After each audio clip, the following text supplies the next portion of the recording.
Job 42-ാം അധ്യായം. ജോബിൻ്റെ നീതീകരണം.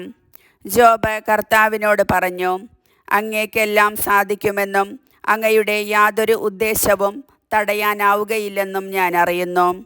അറിവില്ലാതെ ഉപദേശത്തെ മറച്ചുവയ്ക്കുന്നവൻ ആരാണ് എന്ന് അങ്ങ് ചോദിച്ചു. എനിക്ക് മനസ്സിലാകാത്ത അത്ഭുതകരമായ കാര്യങ്ങളെക്കുറിച്ച് ഞാൻ പറഞ്ഞുപോയി. കേൾക്കുക, ഞാൻ സംസാരിക്കുന്നു, ഞാൻ ചോദിക്കും, നീ ഉത്തരം പറയണം എന്ന് അങ്ങ് പറഞ്ഞു. അങ്ങയെക്കുറിച്ച് ഞാൻ കേട്ടിട്ടേ ഉണ്ടായിരുന്നുള്ളൂ, എന്നാൽ ഇപ്പോൾ എൻ്റെ കണ്ണുകൾ അങ്ങയെ കാണുന്നു. അതിനാൽ ഞാൻ എന്നെ തന്നെ വെറുക്കുന്നു. പൊടിയിലും ചാരത്തിലും കിടന്ന് ഞാൻ പശ്ചാത്തപിക്കുന്നു.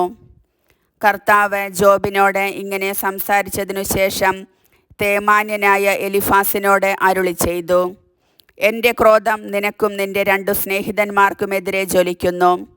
എന്തെന്നാൽ നിങ്ങൾ എന്നെപ്പറ്റി എൻ്റെ ദാസൻ ജോബിനെ പോലെ ശരിയായിട്ടല്ല സംസാരിച്ചത്. അതിനാൽ ഇപ്പോൾ തന്നെ 7 കാളകളെയും 7 മുട്ടാടുകളെയും കൊണ്ട് ജോബിൻ്റെ അടുക്കൽ ചെന്ന് നിങ്ങൾക്ക് വേണ്ടി ദഹനബലി അർപ്പിക്കുവിൻ. എൻ്റെ ദാസനായ ജോബ് നിങ്ങൾക്ക് വേണ്ടി പ്രാർത്ഥിക്കും.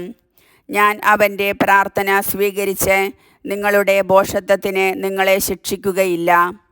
നിങ്ങൾ എൻ്റെ ദാസനായ ജോബിനെ പോലെ എന്നെപ്പറ്റി ശരിയായത് സംസാരിച്ചില്ല. തേമാന്യനായ എലിഫാസും ഷൂഹ്യനായ ബിൽദാദും നാമാത്യനായ സോഫാറും കർത്താവ് പറഞ്ഞ പ്രകാരം ചെയ്തു. കർത്താവ് ജോബിൻ്റെ പ്രാർത്ഥന സ്വീകരിച്ചു.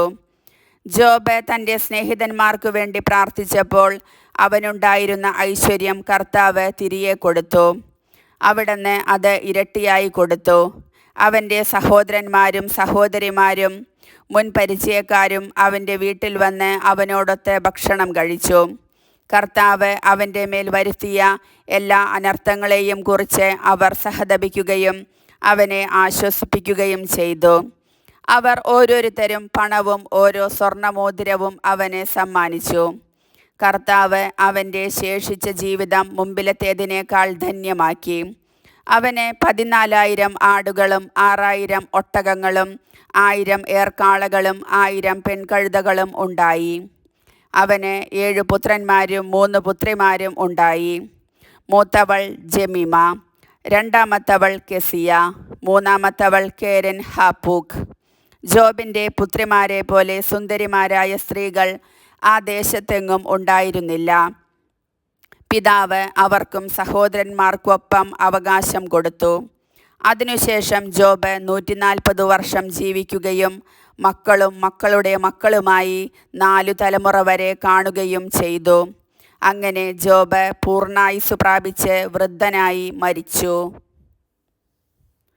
കർത്താവിൻ്റെ വചനം.